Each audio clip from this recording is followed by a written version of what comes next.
right, so thanks very much for coming. You see a late, come down front because I'd rather speak without a microphone. They do tend to echo, and we'll see how it goes. Today we're really fortunate. We have a couple of social enterprise and a local nonprofit here to talk to and tell you a little bit about their experiences. First up is going to be Cockrell, and she left her job as vice president at Kohl's. She has an extensive history background in business management, HR, etc. And she left that job to help co-found Catie's Closet. I'm going to let her tell you a little bit about that. Then next up we're going to have Rachel. And Rachel Paquette started BioBubbler, which you may have already seen. We've talked about in class. It's been on a couple of the slides. She's going to tell you about her nonprofit. She was a biology major here at the university. She's now working at Dana-Farber on cancer research. And in August, she's headed off to medical school. So she is going to tell you about her experiences in starting an organization in Haiti and working with them for clean water. And then, last but definitely not least, is Elizabeth Cannon. Elizabeth is the executive director of the Lowell Association for the Blind. She's a graduate from here and did her undergraduate here, earned an MBA. She manages the programs for over 400 blind and visually impaired people in the Merrimack Valley. And so she's going to tell you a little bit about what we do and what our clients do. I confess I'm a little biased because I've been on the board of directors of the Association for the Blind for a long time, so I know a little bit about some of the things that she's going to tell you about. And I think it will really help you see how, by listening to these people and their experiences, how you can help make a difference. So I'm going to turn it over to Mickey first and let her go.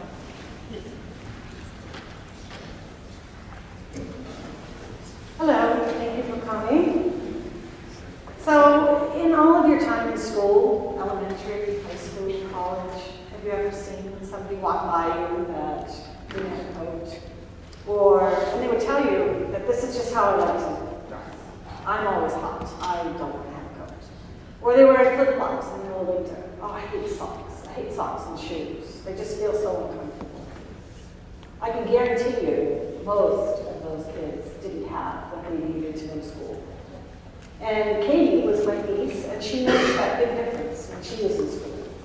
She was born with an unknown illness that was discovered when she was 14, using her own tissues, had 40 surgeries in her life, and passed away at 20.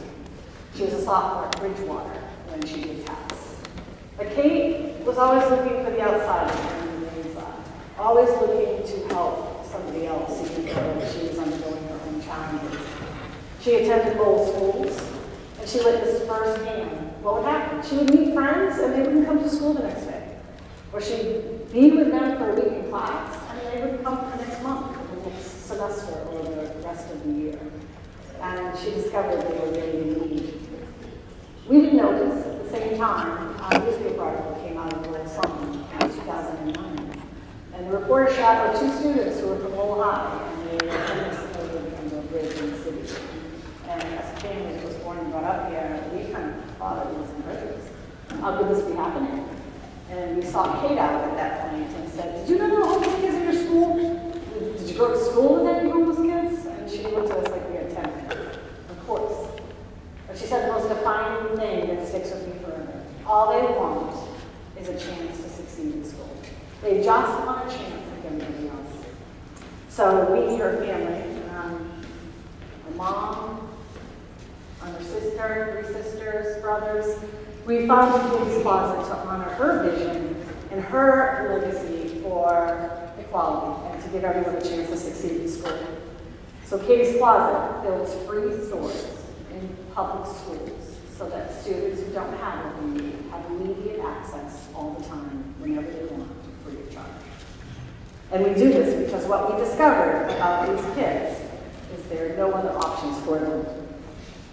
Ben is 16 years old. He lives in the car with his dad.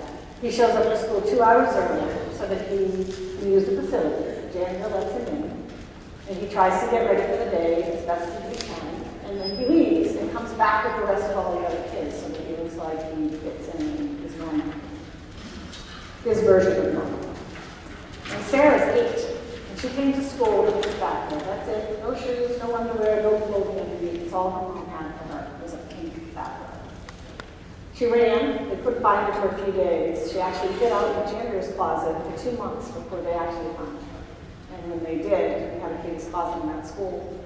So she passed through Katie's closet, was out from head to toe, and a different girl from that point on. The problem's enormous. I have thousands of stories to tell you like Deb and Sarah's, because there are over 300,000 students living below the poverty line in Massachusetts alone. 424 of our schools have over 70% of the student population from low-income families, and over 20 million students nationwide. We know that students from low-income families or who are disadvantaged are behind their peers. Fourth graders on average 3 years, so fourth graders functioning like a first grader. 12th graders are 4 years behind, so they're still functioning like an 8th grader. Not in mental aptitude, but because they don't have the chance to focus on education and learn. Last year, or 2014, 5,700 high school students dropped out here in Massachusetts, and those students are estimated to cost the taxpayers over $292,000 over the course of their lifetime. We're talking billions. Clothing is the most visible sign of poverty, and children are the most sensitive about the way they look. It is not cool to walk down the hall feeling like you don't belong in an environment that's the most important to you. But we do know when your clothing and basic necessity needs are matched, that you have more confidence, that you feel like you fit in, and you're more prepared to take advantage of everything around you. Not only your lessons and education, but even extracurricular activities and sports and other, even STEM programs that can help you in math and science.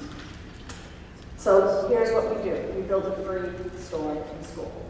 So if anyone attended Lowell High and Drayton High, most likely you saw or went into Katie's closet or knew someone who used Katie's closet. As a matter of fact, at Lowell High, I was serving on one day, 817 students had been in Katie's closet using or wearing something from Katie's closet that day. So it's 3,000 students there, slightly over, 817 in one day.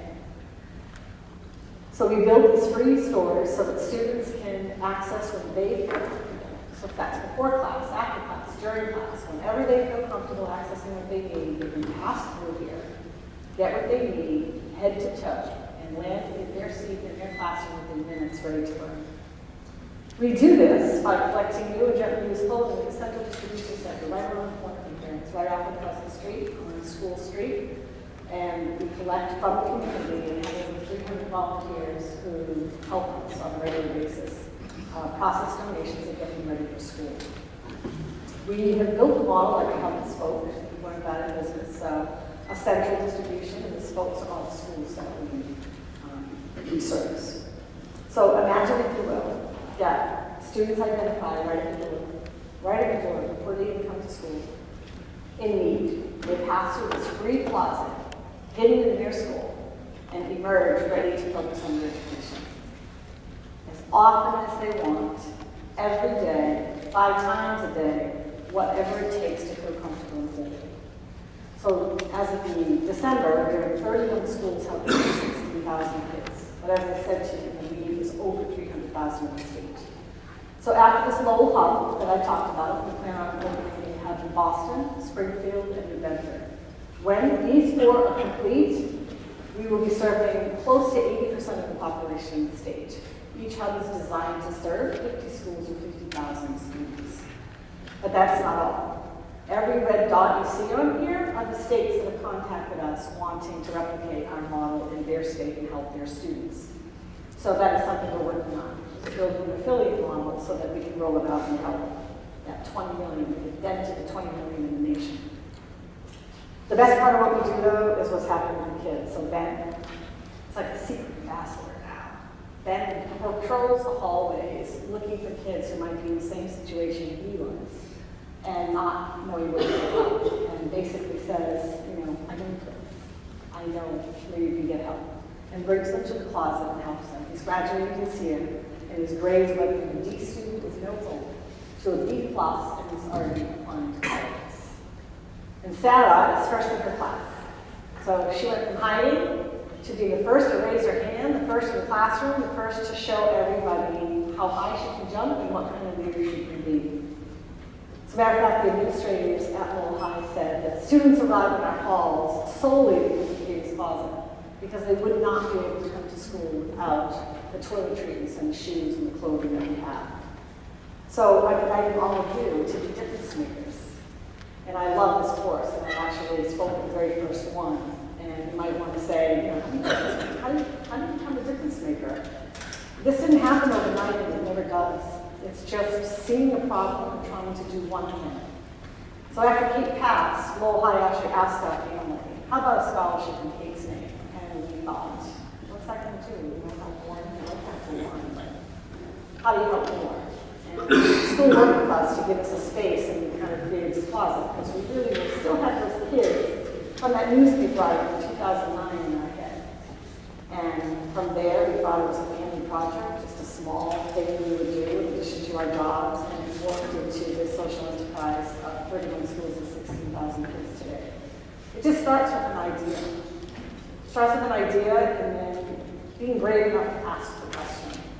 I didn't quit my job at Kohl's and know exactly what to do with Katie's Closet. I had no idea.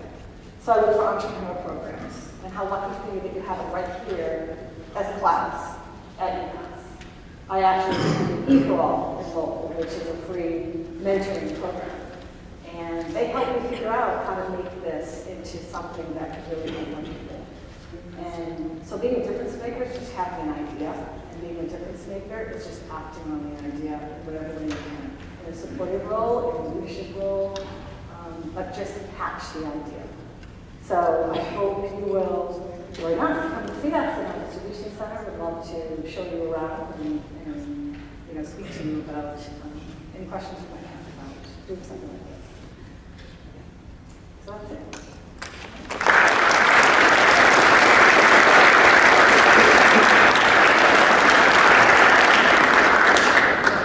So are there any questions you'd like to ask me? How many of you have heard of Katie's Closet? There's a goodly amount. See, my education is done. Thank you. Well, Rob, if you have any questions, then you do. And we'll take questions. I'm going to turn it over to Rachel now.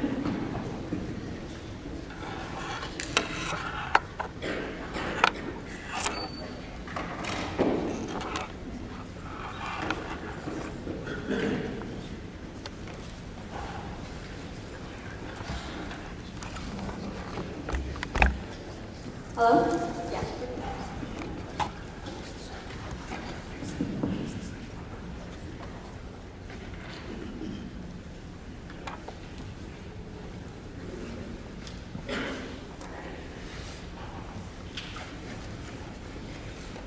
So my name is Rachel Paquette. I graduated in 2014, and I'm going to talk to you today about my project, BioBubbler, which has been implemented in Catie. An outline of my talk very quickly. First, I'm going to talk about the water sanitation problem in general in Catie, the opportunities that I saw, the solution, which was the BioBubbler. Funding I received included resources, mentoring, and I'll talk briefly about our final product. Current status of the project, my overall conclusions, and then I'll take any questions. So water availability in Catie. According to the Food Joint Monitoring Program report, in 2014, 85% of urban areas and only 51% of rural areas had access to improved water services. This means that there was a well put in somewhere nearby someone's house or community where they were able to go get water. Most of the time, people have to walk up to miles to grab water for daily drinking, cooking, and washing. And in 2014, only 50% of rural areas had the ability to go outside or to a community near them and get water. In addition to that, only 34% of Catie in general has access to sanitation facilities. However, 80% of the people who live in Catie are living below the poverty line. This means that of those 34%, even if they have access to the sanitation facilities, it doesn't mean that they can pay for it or take the time out of their day to go and get their water cleaned. This is just one picture showing a little girl probably around 8, carrying 2 jugs of water to bring home to cook and drink for the day. This is seen daily in Haiti, and as I said, not many people have the availability to just walk outside their homes and get water. In addition to availability, the sanitation issue in Haiti is staggering. The waterborne bacterial diseases is the 6th leading cause of death in Haiti, killing 6% of the population. This is mostly due to bacterial diarrhea. So in the US, if you have diarrhea, you go to the hospital, you drink clean water, you get some antibiotics, and you're fine. In Haiti, you continue to drink contaminated water, you can't stay hydrated, and you end up dying. That's 6% of their population, so hundreds of thousands of people every year. In addition to that, waterborne diseases are also the leading cause of infant mortality and illness in children, killing 16% of the total deaths in children are due to waterborne illnesses. And this is just an example of where people get their water from. You can see that there's trash and most likely sewage in their water sources, but this is typical to see. People will be bathing, washing their clothes, and taking this home to drink with. In addition to those problems, another problem is a resource. They don't have many resources there, so they can choose between expensive technology that requires maintenance, money, and electricity, which is hard to come by, or harsh chemicals such as Clorox or bleach. Another thing is that in Haiti, a lot of people do use Clorox to bleach the bacteria out of their water, but they don't know in what quantity. So they might be pouring a cup of bleach into a cup of water, and you're basically just drinking chlorine. So not only are they infecting their bodies through water, but they also are infecting through chemicals. So after learning all these facts, I saw an opportunity. Haiti needed a water filtration system that was easy to build and maintain, that was inexpensive, and that anyone could be able to build in their backyard. And the solution for me was the BioBubbler. It's a slow sand filtration system made of completely indigenous material, so anyone in their backyard has the material to make this. It purifies water by means of sand and requires no harsh chemicals or electricity. It's inexpensive to produce, costing about $3, and little to no maintenance is needed. So this is a rough sketch of the bubbler to show you how simple the design is. It is a concrete box with 3 layers of sand in it. The sand that we used for the filtration was beach sand, so no special sand was needed. And the way it works, it removes bacteria in 4 ways. The bacteria can either be absorbed into the sand particles, trapped in the particles, they can fight each other off for different resources because it is a contained space, or as it goes down the filtration sand, it loses oxygen and nutrients to survive, and it dies of natural causes. So the water going in is contaminated, and the water coming out is free of bacteria. So once I had the solution in mind, I know I needed to fund it somehow. I took a course at UMass Lowell, Science and Technology in the Impoverished World, by Dr. Giles, which is where I came up with this idea. And little did I know that he had a development center in Haiti and was willing to fund my project. So he gave me the initial funding to go to Haiti, to build BioBubbler, and to test it. I then went on to DifferenceMakers to receive additional funding, to travel back to Haiti, to expand the project, and to get other test kits. So this is a picture of the APSC. There they have 2 students who help with this project while I'm not there. So we started it together and they continue while I'm gone. This is also where the testing happens for the BioBubblers. And the second resource was the DifferenceMaker's Idea Challenge. So when I first went into the BioBubbler at the I graduated with my degree in biology, so that's what I was thinking of, how to get water clean, and that was about it. And the difference makers really kind of changed the direction of my thinking to more of a business plan. You know, what was I going to do after I made the first one? You know, it's all well and good if I could make a filtration system, but what good was it going to do if it sat at the development site? So during the Difference Makers Challenge, I learned about business plans. I met another student who was very interested in this project, who was also getting her business degree, and she came in and helped with this project. We went on to win the Significant Social Impact Award, and then last year we also went on to win the Board of Trustees Rocket Pitch. So with this resource and with this funding, we were both able to go back to Catie, test the filters with additional test kits, and prove that the filters do indeed work. And here's our working product and the two students who continue to help. So with a product, you obviously have to have results. So we have 6 filters right now. One is in a patient home, the other at the site, still being tested.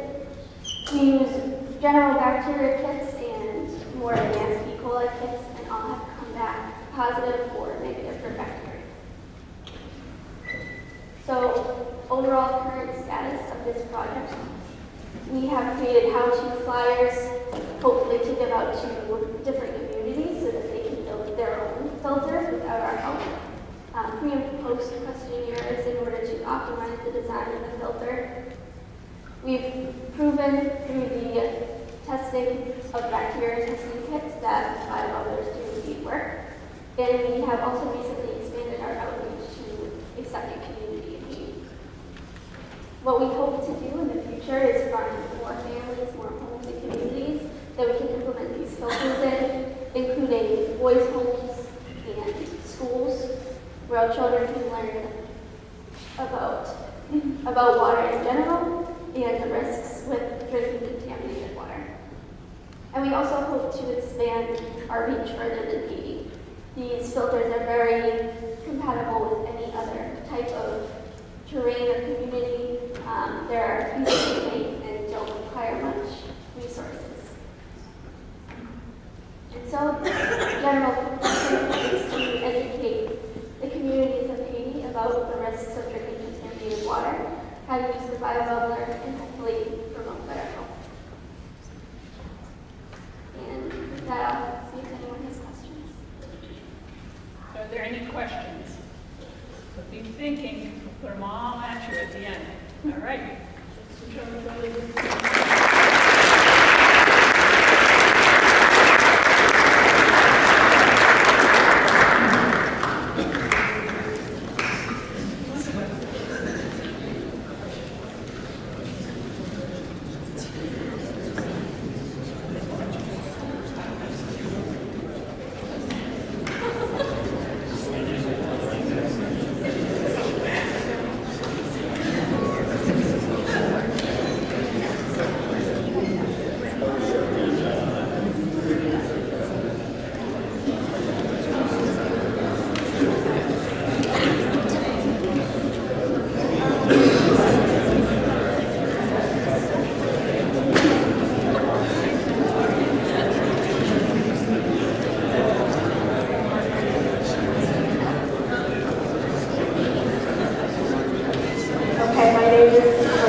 My name is Elizabeth Cannon, and I am the Executive Director of the Lowell Association in Lyme. Our organization is slightly different from these two newer organizations in that we were founded in 1923 and have been active in Lowell since that date. We have evolved over the years. Originally, the organization was set up to help blind people get to medical appointments and to give them food. Neither one of those we still do, but we still work with the blind and visually impaired in the greater Merrimack Valley. We are the only nonprofit organization that does this type of work north of Boston, and we service anyone from 5 up to, we have a woman that's 97 that participates in some of our programs. Our mission is to support, educate, and nurture the blind and visually impaired residents of the Merrimack Valley by helping them enrich their lives and gain independence. Our further mission is to stimulate the interest of the general public in the problems and issues facing the blind and visually impaired, and to educate them so they understand that blind and visually impaired want to be productive members of society seeking fulfillment of their human potential. So that's why I'm here today, because this is my opportunity to speak to a group of students that are interested in, might be interested in the work that we do. For many of us, we often see blind people. They tend to stand out. They have the white cane with the red thing on the bottom. We're often seen watching them. How do they navigate the world? How do they know they can cross the street? How would they get around on a campus like this? They often think they're invisible. They often think that they aren't seen by anybody and that nobody notices them. For us, we do a variety of programs. We have youth programs 5 to 14. We have teen programs. We have a mentoring program for our blind adults to mentor our blind youth, because several years ago, we realized that most of our youth had never seen an independent, successful blind adult. So if you have never seen an independent, successful blind person with a similar disability, you have no idea what the world can offer when you go out and you start thinking about what you're going to do in the world. We have adult programs. We've recently started a Women Helping Women program. We have a quilting program. We have a radio reading service where we read our local newspapers for folks 5 days a week with volunteers from throughout the community. We have kids volunteer programs and have them come in and read kids programming. We do a lot with low vision and adaptive equipment, keeping up so that we can demonstrate things.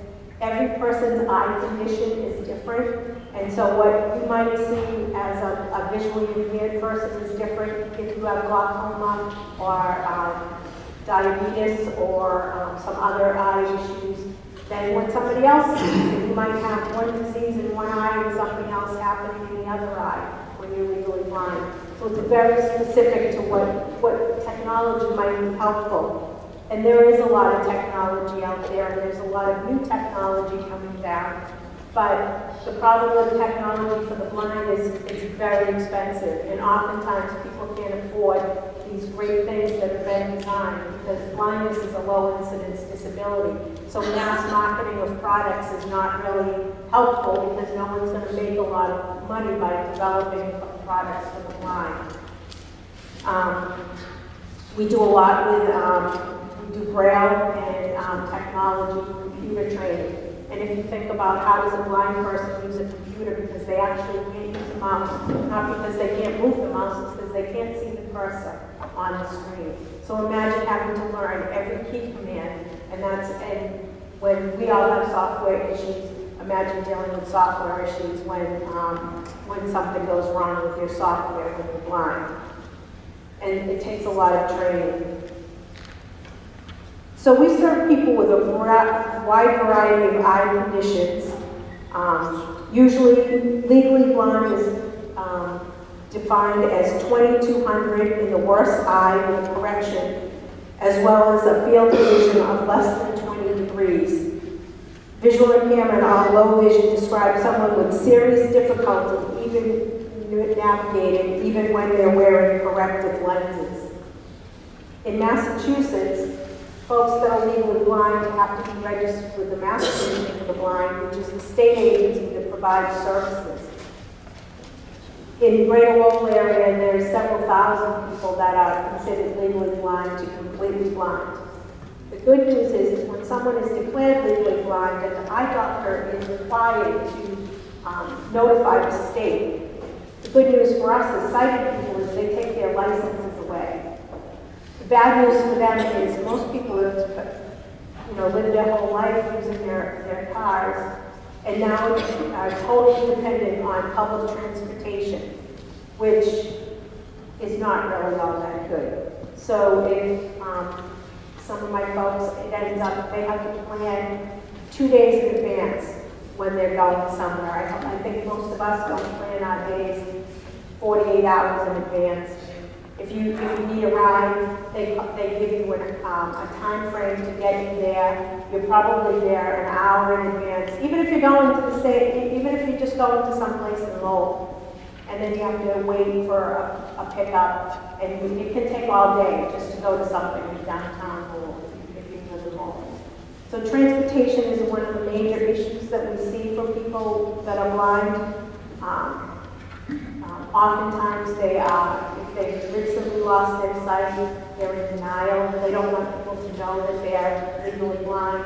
They don't want to tell people. Maybe some of your grandparents don't want to let people know that they have a vision problem because, oh, they'll break into my house and I won't be able to describe or tell who the person was. They're afraid to go to the door, oftentimes afraid to open a door, so they don't want to even try and order something on that they might need because they don't know if it's the UPS guy or somebody else that's coming to break in. So we do a variety of things in addition to all the programs that we run. We provide services. We fill out forms for people. We have them, people bring in checkbooks and we pay bills for them if need be. Because imagine handing over your checkbook to somebody that you don't know, or imagine having to hand your debit card to somebody that you don't know to fill out all the forms. Imagine filling out all of the forms that we fill out on a day-to-day basis that we don't really think too much about, but they don't have any other means of filling them out. So we do a variety of things like that. We depend on volunteers. We work with the university with many programs. One of my staff was at the gerontological nursing program this morning, speaking to future nurses, so that they think about what would it be like to have to work with a patient that's blind. How do you give a patient, how do they measure out a teaspoon if they have to take a prescription? How do they read their prescriptions? How would they know which prescription is which? So we try and do a lot of events like this so we can reach out. The other thing that's important to know is unemployment among the blind is 70%. That's 70. For the most part, many people that are blind are unemployable, or people are afraid to employ them, or that the technology is so expensive that employers don't want to employ them. Like I said, transportation is a big issue. How do they get to work, and how can they get to work on time is really critical, because oftentimes they're relying on public transportation and they don't get them there on time. The technology that has improved over the years is great, but it is very expensive and it is not covered by insurance. So we often see people struggling with not even trying to get any type of technology. We know that Apple has developed a lot of great products with voiceover, but if you're blind and you're going to invest several $100s in a product that you don't even know if you can use. So we've been trying to demo a lot of products, but right now we're looking actually at getting some grants so we can buy the technology and do some training classes. Most of our people do not have an email address. They don't understand what Wi-Fi is. If they use a cell phone, they're probably using large button flip phones. They're not using any of the smartphones with smartphone technology that would help them navigate the world. So we're hoping to try and do that. For students, we rely on students a lot. And, a few years ago, one of our students that was referred by Professor Finch sent us a student who was in the co-op scholars program. He stayed for the summer and had developed really a great working relationship with us and with the clients.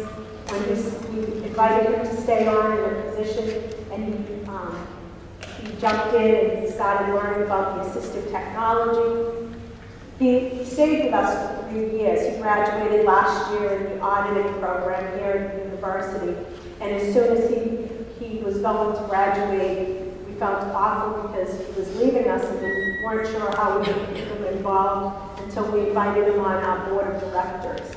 So if you're interested in the nonprofit world, I was at the Nonprofit Alliance meeting this morning, which is a group of all the nonprofits in the city. There are nonprofits for everything that you would find passionate, and if you have a special skill, or you think you have a special skill, or you like working with children, or you're interested in workforce development, or you just want to work with people and help them give out food or work with the homeless, there are places for you in every corner of this city that would love to have your energy, and you never know, you might end up staying in the field like I did after I graduated and getting a master's so I could stay in this field for a long time, or you might end up on a board of directors where you can really make a difference with still continuing your careers. So keep us in mind.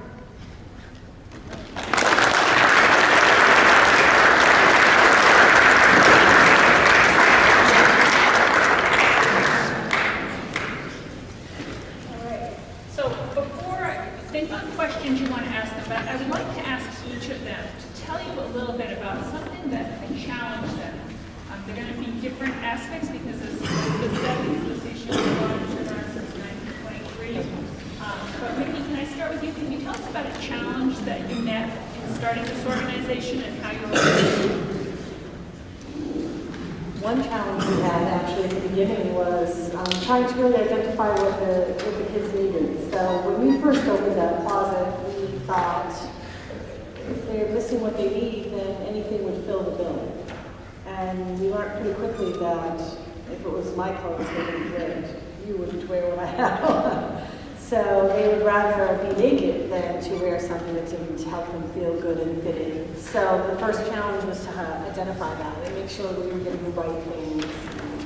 The second one was we actually opened the closet with $1,000. So if you think it takes a lot of money to make a difference, it didn't. That $1,000 and some volunteers made the closet, painting, new carpet, outfitting it. But after that $1,000, how would we continue? How would we continue to fuel it? And that's when we started, beating the pavement and asking a lot of people for help. And I think that's what I learned more than anything in the process of meeting every challenge we had was I brave enough to ask the question?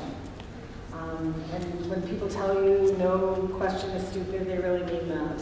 I didn't know the most basic things on how to make this really be supportive. And it has to be profitable in its own end in that you have the steady revenue to continue the process. So asked a lot of questions, and the university has been amazing for volunteers, from mentoring, from just pitching in side by side. So building revenue was always a challenge. Having the right product is a challenge, and none of them are insurmountable. Two things, I guess. I've worked at three nonprofits in the greater Lowell area. And the first one was shortly after graduating here. I was a criminal justice major. Nothing related to what I do now, but I was a criminal justice major and handled consumer complaints, and they lost their funding and moved on and was offered a position running a food pantry. And I thought, geez, what do I know about that? And I knew nothing. And I remember walking in the food pantry door and thought, oh my God, what did I do? And I'm sure you had this feeling, oh my God, what did I do?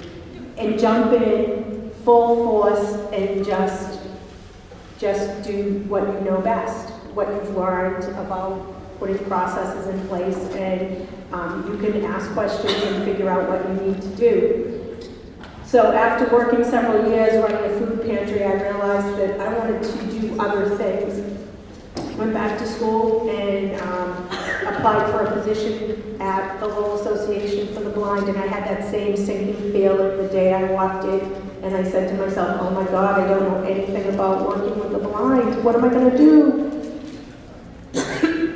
And people will help you, and all you have to do is ask. And my favorite saying when people bring things in or donate or send in checks or money or offer their services is people are good. People in the world are good, and they want to help you, and they want to make the world a better place, and they want to help students in high school feel good about their high school experience, and they want to help the blind to have a better life, and they want to help people like that are Rachel, that are fixing water for people in Haiti. People are good. So if you have a passion, get out there. You won't have all the answers, but you can find them. You'll figure it out eventually, and you'll figure out what works and what doesn't. And it's trial and error. So my biggest problem was being in Haiti. So here we have the luxury of being able to go down to the hardware store and getting whatever we need, and having everything readily available to us. When I was in Haiti, I thought we had the design all figured out and we were going to get it done in, one day, and no big deal. And come to find out that they don't have PVC piping down there, and the wood wasn't as easy to find as we thought it was going to be. And a lot of the things we just didn't have, so we needed to improvise. And we needed a lot of help from the community because we didn't know what was readily available to them, or what we thought was easy to find, maybe it wasn't, or maybe it was too expensive. So the biggest thing for us was trying to find the indigenous materials, and then also use the community and the people actually in Haiti to help us build a product that they would actually want to use and be able to use. All right, so let's open it up for questions. Who has a question? Oh, come on, I know. I don't want to start calling names, but I know. Alex? For the Lowell Association, what made you interested in this particular nonprofit? I was actually going to stay in the feeding world. I was working in a food pantry. I had, if you're familiar with food pantries, it's servicing individuals, handing out food, and it was super rewarding, and got to know a lot of people. But realized I couldn't unload tractor trailers the rest of my life, and still wanted to be able to work in human services. And literally was going to go work for Project Bread, the Walk for Hunger, for a while. Never really wanted to work in Boston. I was feeling more connected to working in Lowell, and literally had interviewed at several organizations, and then had just sent my resume into Lowell Association for the Blind. And they were not looking for someone that knew how to work with the blind because there was staff there. They were looking for an executive director that could actually run the organization. So I needed business skills to run the organization. I needed to be able to balance the checking account every month. I needed to work with auditors. I needed to be able to write grants and network with donors and build relationships with funding sources. In addition to be able to act as a sighted guide when somebody needed to get around the building, or to learn about new technologies that are available. So at a small nonprofit, you get to do a little bit of everything, which is what I love to do, because I'm not a person that wants to sit and crunch numbers all day long. I love the opportunity to write a grant and bring in some money for the organization to bring in new technology and do things like that. So this offered me the perfect opportunity to put it all together, as well as to stay connected with the people that we served at the organization. And I get to do that every day. So. And a lot of nonprofits are so large. I had worked for Catholic Charities, a very large, very bureaucratic organization, and I realized I didn't want to work for a large organization. I really wanted to work for a smaller, more local, community-based organization, because I knew I could make a difference for those folks that came to that. And there are plenty of organizations enrolled that do that kind of work. So, and I've stayed there for many years now. Going back to the first presentation, I remember you said that the dropouts actually cost the taxpayers money, right? So how exactly does that happen? Like, with the government do that? So why it costs the state so much money is because they can't fulfill everything that they could if they could dream and dream big. So if you don't graduate from high school, then you're not eligible for most of the jobs out there, or you can't maximize the earning that you really could do if you have the same choices and the same ability as everybody else. So there's a segment of the population that's 5 times more likely to be incarcerated. And that of course costs the states and the taxpayers. There's a segment of the population who will always rely on social services, so be that rental assistance or food assistance or whatnot. And all of those programs that are out there need to be funded. And Lowell's a gateway community. So Lowell's a gateway city along with several others in the state, so that means our doors are open all the time to anyone who needs to come in and get a fresh start. And that's why there's some of the best programs around are here in the city. But if we can, if you talk to the Department of Children's Services, they would tell you that they are helping their first clients' children's children. That's how much the cycle does not break. And the pathway, the truest, surest pathway out of poverty is education. So our mission really isn't first and foremost to make sure every child has, clothes and shoes. Of course we want to. But the underlying mission is that they have what they need to stay in school. That they can actually feel great and feel whole and feel able to compete without being bullied, without being called out, and can achieve all of their dreams by graduating. Any other questions? How many of you that went to Lowell High were aware of Catie's Closet? I wonder if you just heard of it while you were in school. Can you raise your hand if you just knew that it existed?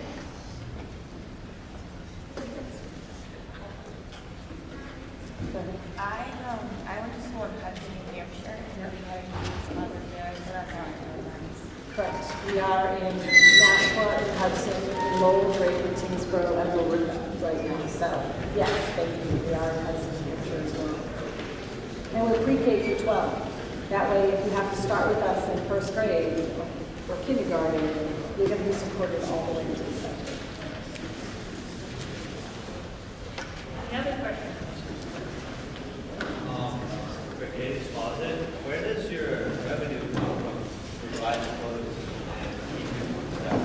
So the clothing comes from the community, new and young youth. It comes from organizations and corporations. So many people run drives, and so many groups of students here at UMass come and volunteer for drives. So the soccer team, the hockey team, the dance team, or just groups of friends. So you may see boxes even in the hallways of dorms here. So they will run drives. Other schools, again, organizations from Little League to adult organizations, as well as corporations.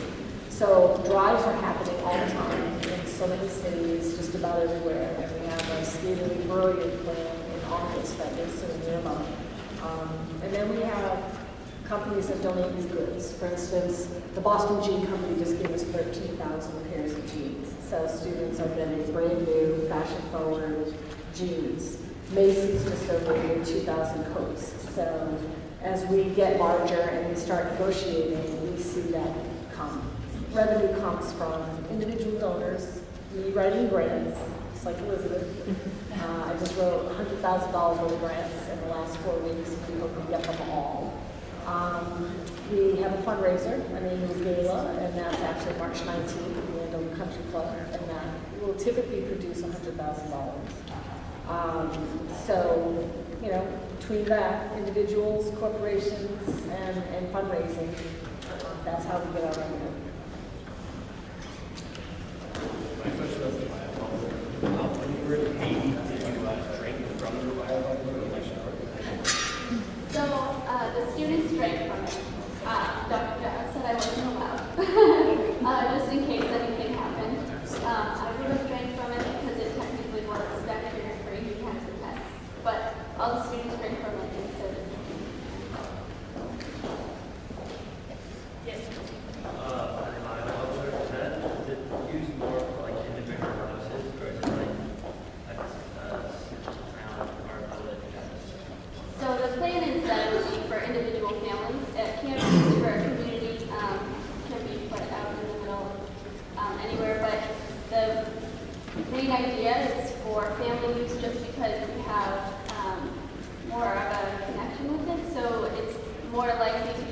maintained. If it's in your house and you're using it all the time, then if it's a part of a community and you pass the responsibility off to someone else.